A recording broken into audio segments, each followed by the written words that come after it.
No niin, moikka vaan! Ja tervetuloa kuuntelemaan, että miten erilaisista hoito- ja käsittelytoimenpiteistä ja niiden harjoittelusta voi tehdä semmoista mukavaa yhteistä tekemistä koiralle ja ihmiselle.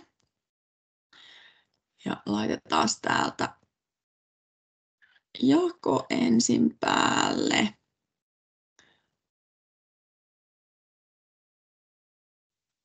Noin.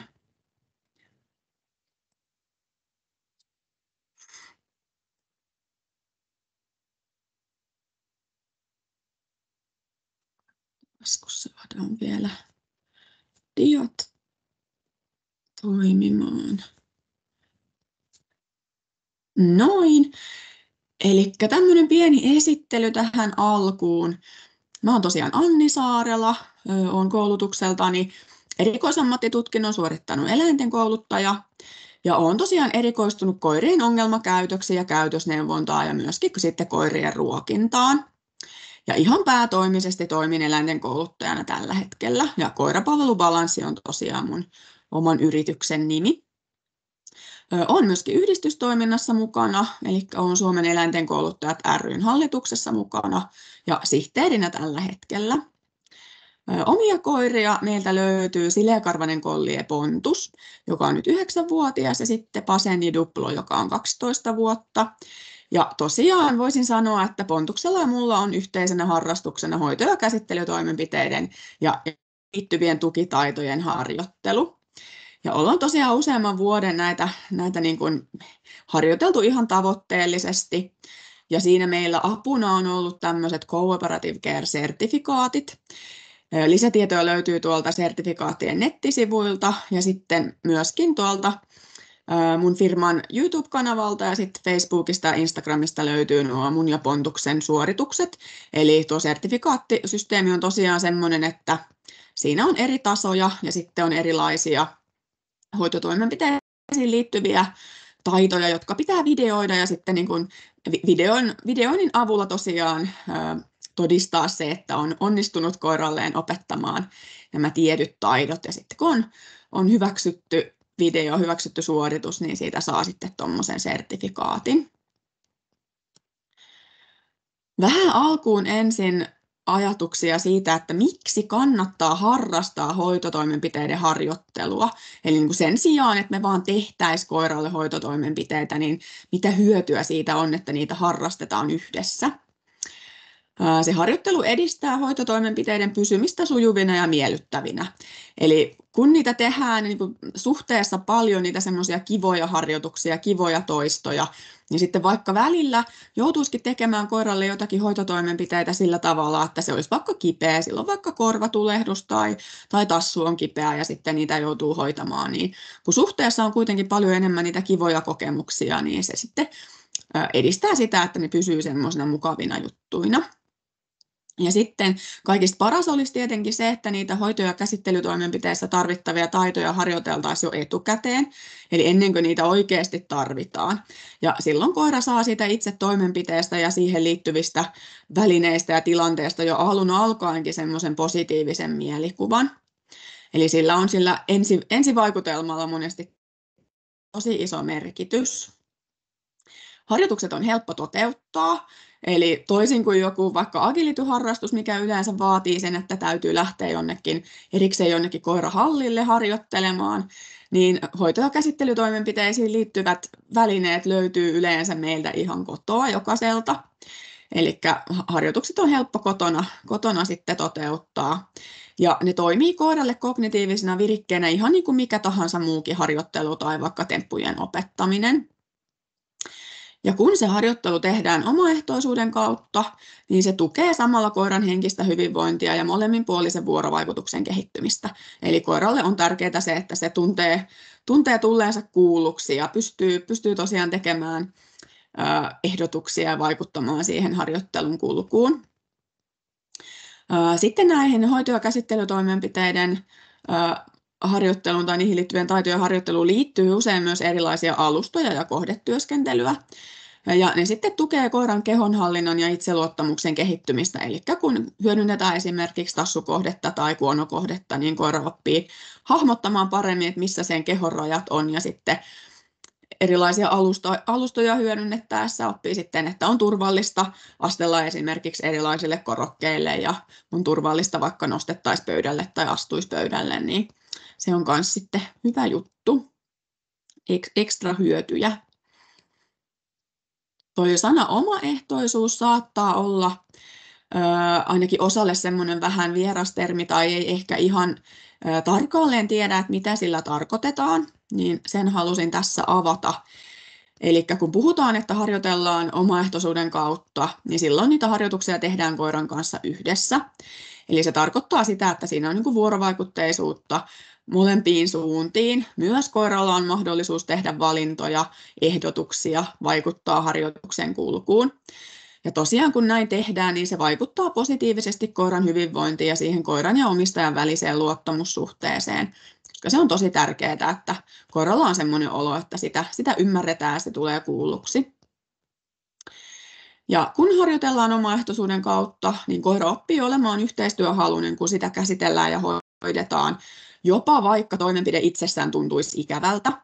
Ja tähän mulla on yksi hyvä esimerkki justiin tästä omasta pontuskoirasta.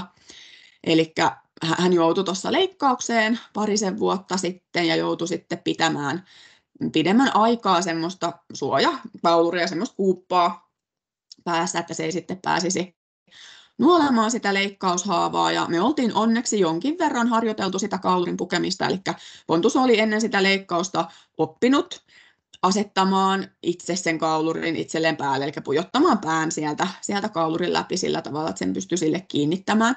Me ei oltu ehditty tekemään sille kauheasti kestoa sille käytökselle, eli sillä ei ollut se kauluri niin kuin pitkiä aikoja päällä, vaan oli tehty ihan vaan semmoisia nopeita harjoituksia, missä Pontus pukee sen kaulurin itselleen ja sitten se heti otetaan pois.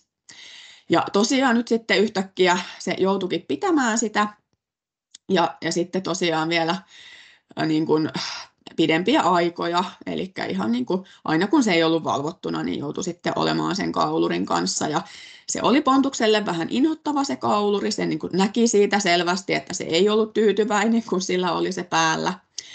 Ja esimerkiksi ulkoilut me hoidettiin ilman sitä kauluria, koska liikkuminen oli sen verran paljon hankalampaa sitten ja ei ollut kiva tehdä tarpeitaan sitten sen kaulurin kanssa.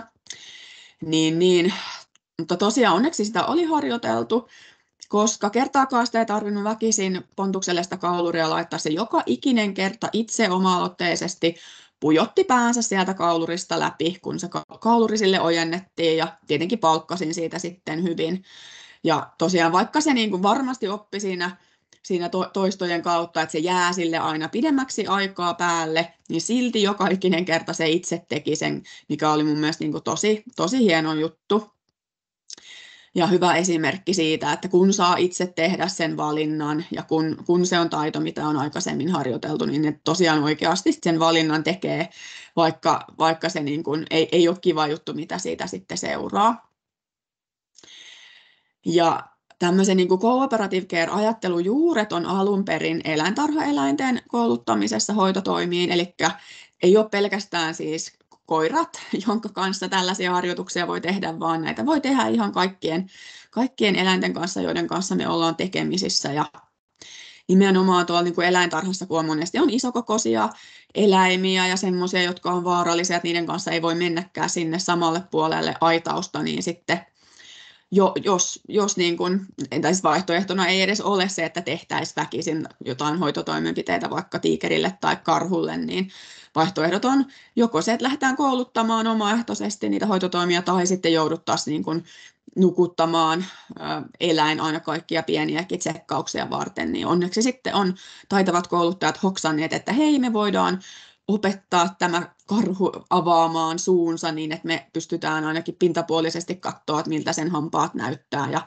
me voidaan opettaa eläin vaikka kohteiden avulla astumaan vaalle tai ojentamaan tassunsa meille tarkistettavaksi tai asettumaan johonkin tiettyyn kohtaan, että pystytään antamaan rokotus. Eli tosiaan ihan toimii niin kuin muillakin eläimillä kuin koirilla nämä. Et tietysti koirissa on niin kuin se semmoinen koirien itsensä kannalta hankala puoli, että moni koira on semmoinen, että niille me pystytään tekemään niitä asioita myöskin niin kuin ikään kuin väkisin ja pakottamalla, että sitten se on niin kuin harmillista tietenkin niin koirien itsensä kannalta, mutta mun mielestä aina jos on mahdollista, niin kannattaa niin kuin positiivisilla keinoilla opettaa se asia eläimelle mukavaksi mieluummin kuin sitten, että vaan tehtäisiin, vaikka se niin kuin onnistuisi myöskin se, että ilman opettamista tehdään asioita, niin aina mukavampi, jos niistä tehdään kivoja juttuja. Ja tosiaan, että voidaan niin kuin puhua ylipäätään omaehtoisuudesta, niin mä ajattelen itse sillä tavalla, että silloin koiralla tai eläimellä, kenen kanssa ollaan tekemisissä, niin täytyy vähintäänkin olla mahdollisuus halutessaan poistua paikalta tai pitää tauko. Eli se, että asioita ei tehdä väkisin, vaan koiralla on oikeasti niin kuin se aito valinnan mahdollisuus siinä tilanteessa. Ja tämähän ei niin kuin tarkoita sitä, että koira sitten aina saisi päättää kaikesta, vaan mä itse ajattelen, että koiran ja ihmisen suhde on hyvin samantapainen kuin lapsen ja vanhemman suhde. Eli ihminen on kuitenkin aina loppupeleissä vastuussa kaikkien osapuolten turvallisuudesta ja hyvinvoinnista, ja aina me ei voida antaa koiran tehdä niitä valintoja. Eli jos koiralla on esimerkiksi joku vertavuotava haava, niin silloinhan sitä täytyy hoitaa, vaikka koira ei sillä hetkellä siihen olisikaan suostuvainen, niin täytyy saada tyrehdytettyä ja hoidettua se haava, tai esimerkiksi lenkillä me ei voida aina koiran antaa valita, että mihin se kääntyy tai kenen luokse se menee, vaan täytyy aina miettiä se, että mikä on turvallista niin kuin kaikkien osapuolten henkisen ja fyysisen terveyden kannalta. Ja sitten vähän tarkemmin noista hoito- ja käsittelytoimenpiteiden harjoittelusta, eli miten sitä voidaan lähteä tekemään. Ensin muistutus siitä, että ihan niin kuin kaikessa muussakin kouluttamisessa, niin tämmöiset tärkeät perus- ja tukitaidot on ne niin kuin pohja myöskin hoito- ja käsittelytoimien harjoittelussa.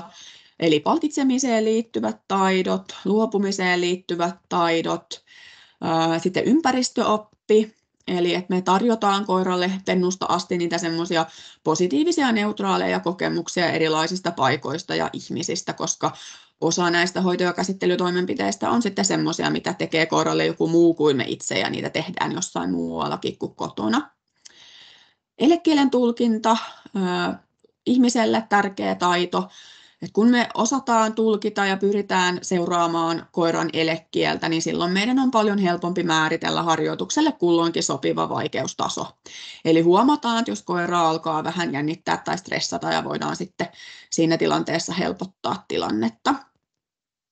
Kohteiden käyttö, oikein hyviä tuommoisia tukitaitoja käsittelyyn liittyen, ja niistä kerronkin tuossa hetken päästä vielä lisää.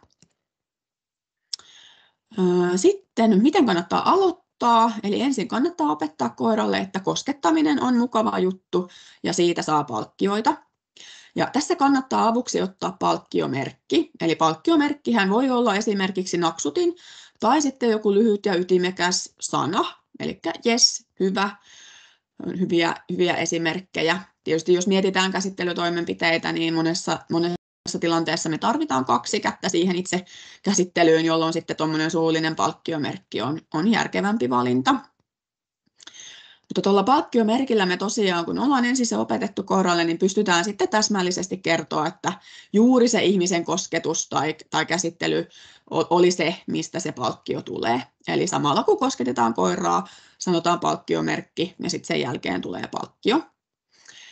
Kannattaa harjoitella lyhyitä hetkiä kerrallaan, edetä sellaiseen tahtiin, että koiralla on koko ajan mukava olo. Ja tosiaan sitten jos huomataan, että näin ei enää olekaan, niin sitten pidetään pieni tauko tai helpotetaan harjoitusta. Ja se kannattaa se harjoiteltava asia pilkkoa mahdollisimman moneen pieneen palaseen ja edetään sitten askel askeleelta siinä opettamisessa. Eli käytännössä ensin harjoitellaan sitä, että koira antaa mielellään koskettaa itseään eri puolille kehoa ja eri tavalla, 1 kädellä, 2 kädellä, ja kiinni pitäminen ja painaminen ja hellä tökkääminen ehkä onnistuu myöskin. Ja sitten kun tämä on ok, niin sitten voidaan ottaa mukaan harjoittelun erilaisia hoito- ja käsittelytoimissa tarvittavia välineitä tai niitä muistuttavia välineitä. Eli aina ei tietenkään tarvitse harjoitella juuri sillä oikealla välineellä, vaan esimerkiksi mikrosirunlukijaa varten voidaan harjoitella vaikka jonkun kännykän kanssa. Sieltä saadaan piippausääniä tulemaan ja sillä voidaan sitten koskettaa koiraa tai lähestyä koiraa ja sen jälkeen koskettaa koiraa. Varsinkin alkuun kannattaa tosi usein palkata koiraa. Myöhemmässä vaiheessa sitä voidaan sitten vähän vähentää, mutta mikä on tietysti kiva juttu tämmöisten käsittelytoimenpiteiden suhteen, niin välttämättä sitä palkitsemista ei tarvitse niin kuin kokonaan häivyttää pois. Eli me voidaan ihan koko koiran loppuelämän ajan sitä palkita kynsien leikkuusta esimerkiksi. Eli ei tarvitse niin kuin kokonaan häivyttää sitä palkitsemista pois. Tässä on sitten pari tämmöistä esimerkkivideota. Ja tuossa ensin on toi alempi video, missä mä niin kuin näytän, että miten voi pilkkoa kynsien leikkuun harjoittelua pieniin osiin. Katsotaan vaikka tuosta. Laitetaan käyntiin.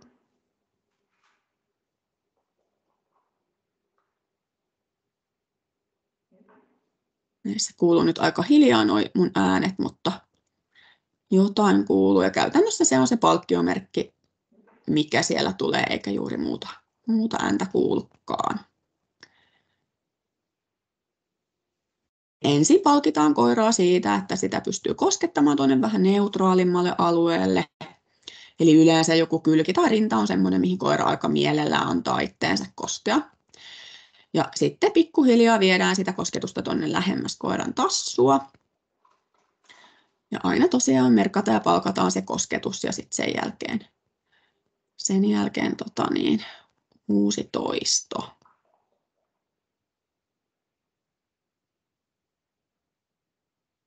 Sitten lähdetään pikkuhiljaa sieltä varpaita liikuttelemaan erilleen toisistaan, että näkyy se kynsi sieltä paremmin.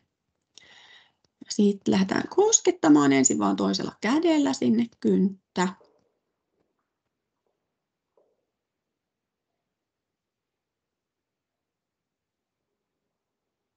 Ja vähän tuommoinen pitkäkestoisempi ja voimakkaampi kosketus sinne kynteen.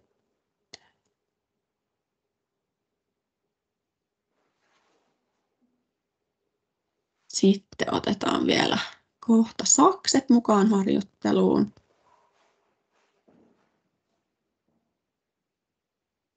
Ja ne on aina hyvä näyttää koiralle ne välineet. Eli jos on joku uusi juttu, niin ne pystyy vähän ensin tsekata, että hei, mikä tämä on, miltä se tuoksuu.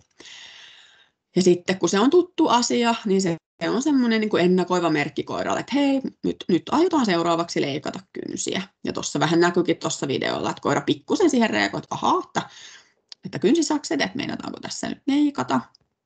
Mutta tosiaan täysin omaehtoisesti pysyy mukana kuitenkin harjoitustilanteessa. Sitten tosiaan kannattaa ensin tehdä semmoista harjoitusta, että kynsisakset vaan lähestyy tassua ja pikkuhiljaa sitten kosketaan sinne kynteen. Ja kun se on ok, että niillä saa koskea vaikka vähän painaakin sitä kynttä, niin sitten sen jälkeen voidaan lähteä leikkaamaan. Ja tässä tosiaan mä joka toistolla vaikeutan, eli normaalisti ei se harjoittelu tietenkään etene näin niin kuin suoraviivaisesti, että aina pystyy seuraava toisto olla vaikeampi kuin edellinen. Välillä tietysti etenee, että jos meillä on esimerkiksi pentu tai joku muuten semmoinen koira, jolla ei ole vielä kokemuksia jostain tietystä käsittelytoimenpiteestä, niin me monesti päästäänkin etenemään tosi nopeasti, mutta yleensä kuitenkin on hyvä tehdä useampi toisto samalla vaikeustasolla ennen kuin sitten lähtee vaikeuttamaan. Välillä joudutaan tietenkin sitten helpottaa ja sitten menee niin kuin useampi harjoittelukerta ennen kuin päästään etenemään tällä tavalla ihan niin kuin alusta loppuun sama taito. Mutta vähän tuommoinen niin kuin ihan vaan, siis tuo video on tehty ihan vaan sitä varten, että pystyisi vähän demonstroida sitä, että mitenkä siinä voi niin kuin lähteä etenemään. Sitten toinen video, eli tämä on siitä, että kun ylipäätään lisätään joku väline mukaan siihen harjoitteluun. Eli se kannattaa tosiaan ensin näyttää koiralle ja voi vaikka palkita siitä, kun koira huomaa sen välineen. Ja sitten kun se on ok, että ihmisellä on se väline kädessä ja se lähestyy koiraan, niin sitten lähdetään vasta koskettamaan sille. Ja tosiaan ihan niin kuin tuossa äskeisessäkin videossa, kun kädellä kosketettiin koiraa, niin välineidenkin kanssa kannattaa ensin koskettaa koiraa jonnekin vähän tuommoiseen neutraalimpaan paikkaan, ainakin muutaman kerran ennen kuin lähtee sitten viemään sitä välinettä kohti tuommoisia herkempiä paikkoja, niin kuin tassut ja korvat esimerkiksi on monelle koiralle semmoinen vähän herkempi alue. Ja siinä tulee semmoinen niin kuin mukava ensivaikutelma ja se on ok koiralle, että sillä kosketaan ja sitten pikkuhiljaa tosiaan vaikeutetaan. Tässä on sitten tämmöisiä esimerkkejä noista kriteeriportaista, vähän samaa mitä oli tuossa ensimmäisellä videolla.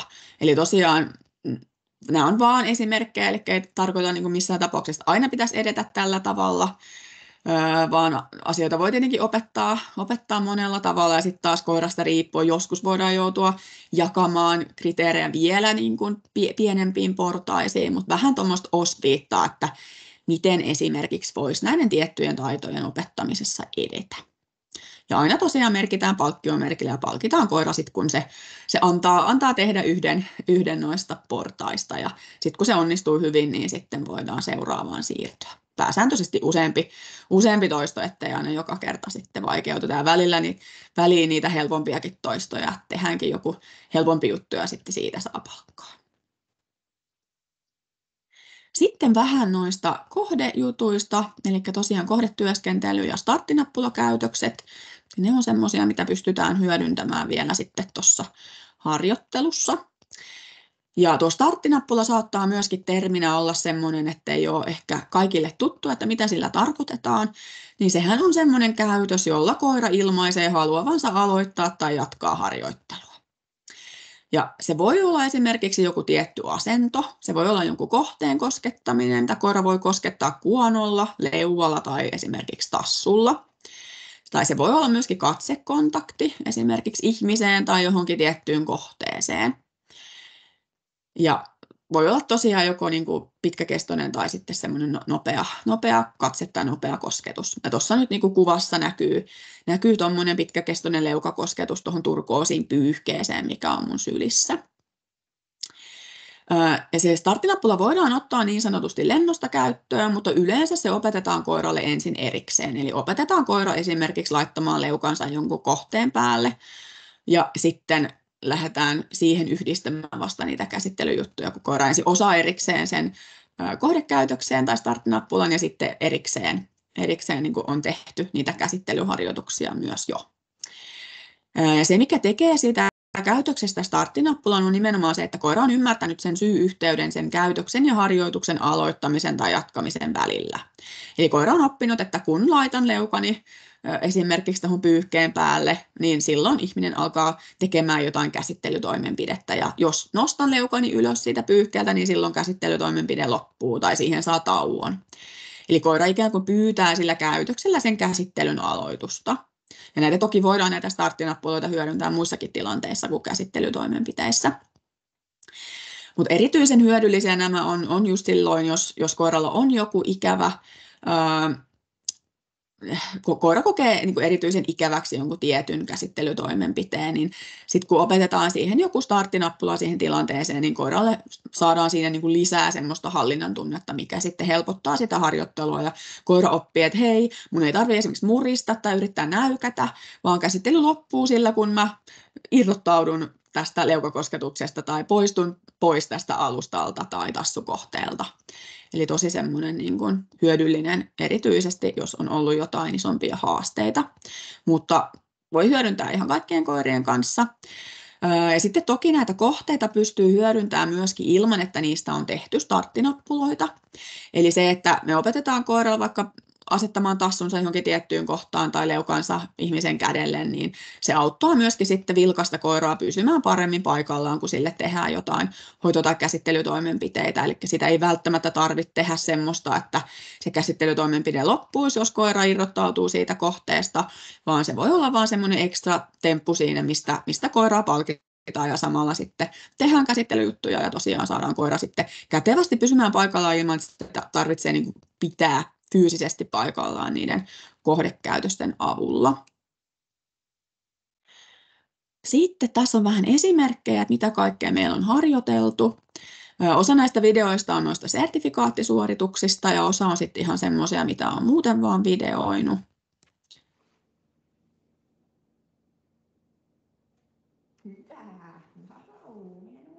Eli tässä leukakohde ihmisen kädessä, tai käsi on leukakohteena ja sitten silmätippojen laittamisen harjoittelua joka tosiaan siis kannattaa aloittaa ihan vaan siitä, että ensin vaan tippapullo lähestyy koiran päätä ja sitten kun se on ok, niin tosiaan voi harjoitella sitä tippojen tiputtamista tuohon niin koiran poskelle tai otsalle, ettei laitetakaan niitä heti suoraan sitten sinne silmiin. Ja voi tosiaan ihan niin kuin vesitipoilla sitten harjoitella, ainakin niin kauan kuin ei laiteta silmään niitä, ihan normivettä.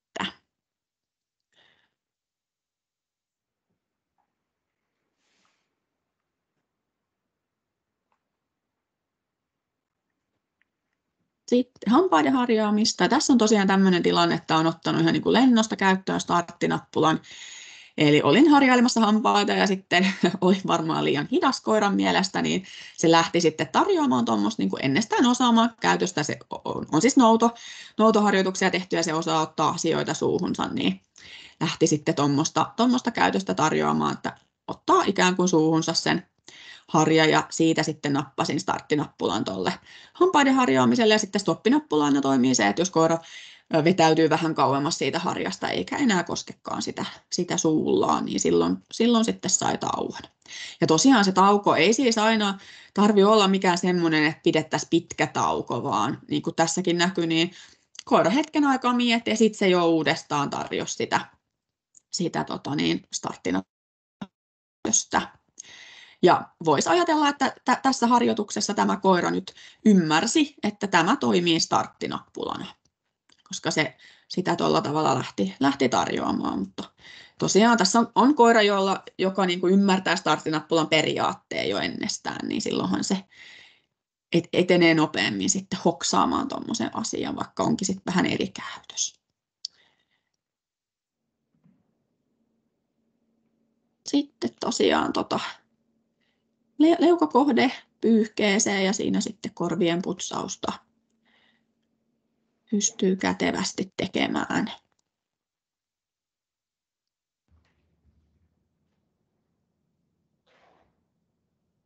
Sitten sitä suojakaulurin pukemista. Tässä on nyt vähän jo kestoakin tehty käytökselle, eli useampia sekunteja odotan ennen kuin sitten otan sen kaulurin pois koiran kaulalta.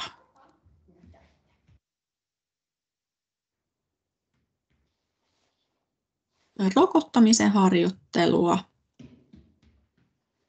Siinä hyödynnän nyt tuommoista tassukohdetta, eli koira asettaa tassunsa tuommoisen korokkeen päälle. Ja itse asiassa hyödynsin käsikohdettakin, kun ohjasin koiraa siihen astelemaan. Ja tosiaan rokottamista voi harjoitella tämmöisellä, eli olen suoristanut klemmarin ja kiinnittänyt sen tuohon ruiskun päähän. Ja sen verran sillä painan, että ei tule koiran ihoon mitään reikää, vaan sellainen hellä painallus, mikä on kuitenkin vähän sitten samantyyppinen, mitä se oikea rokottaminen olisi. Sitten vielä tämmöinen vinkki miten voi helpottaa, että jos on koira, jolla on kynsienleikkuu vielä kesken, kynsienleikkuuharjoittelu ja kovaa vauhtia ne kynnet ja pitäisi päästä jo niitä lyhentelemään, niin sitten voi opettaa koiralle tämmöisen raapimalaudan. Eli siinä on ihan siis tuommoiseen lautaan kiinnitetty hiomapaperia ja sitten opetetaan koira raapimaan sitä. Tämä on aika semmoinen helppo ja nopea opettaa. Eli tässäkin tämä kyseinen koira ihan ensimmäistä kertaa tai ensimmäisestä harjoituksesta on tämä videopätkä otettu. Kätevä tommonen tukitaito myöskin. Sitten loppuun vielä vähän vinkkejä siihen, että mitä sitten, kun onkin sellainen tilanne, että jotain on vain pakko tehdä. Eli ne kynnet esimerkiksi kasvaa kovaa vauhtia pennuillakin ja siinä sitten aina ottaa tietenkin tietyn aikansa ennen kuin on ehtinyt koiralle opettaa ne tarvittavat taidot siihen täysin omaehtoiseen käsittelyyn tai koirasta riippuen. Voi mennä vähemmän tai enemmän aikaa siihen, että on ehtinyt sille tasolle, että pystyy ne niin kuin omaehtoisuuden kautta leikkaamaan, niin sitten voidaan kokeilla ihan semmoista kikkaa, että sen sijaan, että pidettäisiin niin kuin fyysisesti sitä koiraa paikallaan, niin onkin joku avustaja, joka jatkuvasti palkitsee koiraa, tai esimerkiksi joku nuolumatto, mihin on levitetty jotakin hyvänmakuista tahnaa tai vaikka maksamakkaraa, ja koira käytännössä sitten keskittyy nuolemaan sitä tahnaa tai syömään herkkuja sen aikaa, kun sitten toinen ihminen vaikka leikkaa kynsiä tai harjailee tai muuta. Se on semmoinen, mikä monella toimii, erityisesti jos ei vielä ole semmoisia tosi negatiivisia kokemuksia siitä tietystä käsittelytoimenpiteestä. Mutta sitten jos on päässyt käymään sillä tavalla, että se toimenpide on koiralle selkeästi miellyttävä, niin tärkeää muistaa pysyä itse rauhallisena ja toimia itse rauhallisesti. Ja se olisi hyvä se tilanne pitää koiralle mahdollisimman ennakoitavana ja erilaisena suhteessa niihin mukaviin harjoittelutilanteisiin. Eli ennakoitavana sillä tavalla, että me ei yritetä niin kuin huijata koiraa niihin tilanteisiin, vaan rauhallisesti pidetään koiraa kiinni, näytetään sille etukäteen välineet, että mitä tässä ollaan tekemässä, tehdään rauhallisesti. Koira ehtii huomata, mitä tehdään ja mitä tapahtuu. Ja sitten miten me pystytään pitämään ne tilanteet erilaisena niihin meidän mukaviin harjoitustilanteisiin. Voidaan esimerkiksi tehdä se toimenpide eri huoneessa. Eli jos me vaikka harjoitellaan keittiössä lattialla kivaa kynsien leikkuuta tai harjausta, niin sitten me voidaan esimerkiksi kylppäristä tehdä ne silloin, jos ne on vaan pakko tehdä. Koira voi olla eri asennossa, me voidaan olla eri asennossa. Voi olla joku tietty matto, tietyt hansikkaat, mitä esimerkiksi käytetään niin kuin jommassa kummassa tilanteessa. Aina saa palkita, jos koira vaan on kiinnostunut ottamaan palkkioita, että vaikka sitä jännittäisi tai pelottaisi, mutta jos se niin kuin pystyy vielä syömään ja on kiinnostunut palkkioista tai jostain muusta, tai ruoasta tai jostain muusta palkkioista, niin aina saa palkita. Eli ei pidä paikkaansa, että me vahvistettaisiin palkitsemalla esimerkiksi koiran pelkoa. Et ihan sama, että jos mua itseä vähän jännittää, niin ei mua ala jännittää enempää, jos joku tuo mulle suklaata. Eli aina saa palkita, jos koira vaan pystyy palkkioita vastaanottamaan. Ne todennäköisesti sitten vaan rentouttaa ja se on jotain semmoista ekstra niin kuin positiivinen asia, mitä me pystytään siihen tilanteeseen lisäämään, jos koira vaan on semmoisessa mielentilassa, että se on edelleen niistä palkkioista kiinnostunut. Toki sitten, jos ihan kauheasti jännittää, niin silloin ei välttämättä sitten pysty syömään tai leikkimään tai ole kiinnostunut mistään muustakaan. Mahdollisuuksien mukaan taukoja. Eli jos on joku pidempikestoinen toimenpide, niin pitäkää taukoja, tehkää vain vähän kerrallaan. Eläinlääkäri on semmoinen paikka, missä yleensä ei pystytä toimimaan ihan täysin omaehtoisuuden periaatteiden mukaisesti, eli jos on kiireaikataulu tai koiralla on joku akuutti asia, mikä pitää saada hoidettua, niin monesti joudutaan sitten vaan tekemään. Mutta sekin, että mitä enemmän on harjoiteltu niitä erilaisia käsittely- ja hoitotoimenpiteisiin liittyviä taitoja ja tilanteita jo etukäteen, niin sitä tutumpia ne on, sitä vähemmän ne aiheuttaa koiralle stressiä. Eli kaikki tämmöinen kiinni pitäminen, eri luuminosien tutkiminen, erilaiset välineet, kuonokoppa on hyvä opettaa etukäteen koiralle, jos sitä tarvitaan. Suurimman osan kotona tehtävistä hoito- ja käsittelytoimenpiteistä pystyy oikeasti tekemään omaehtoisuuden ja yhteistyön kautta.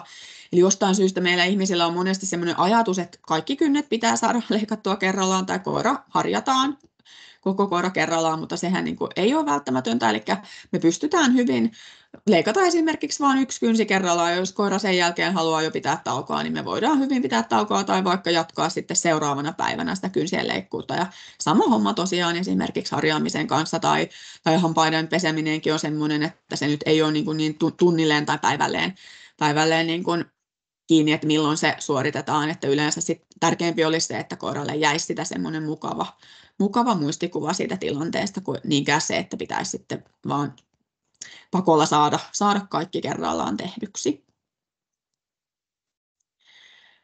Jees, kiitoksia tosi paljon, että jaksoitte kuunnella. Ja jos nyt innostuitte, niin saa varata siis käytösneuvonta-aikoja mulle. Ja hoitotoimenpiteiden harjoittelun ohjaus onnistuu hyvin myös etänä, eli ei tarvitse tänne paikan päälle Laihialle tulla, vaan onnistuu esimerkiksi Teamsin välityksellä tosi hyvin.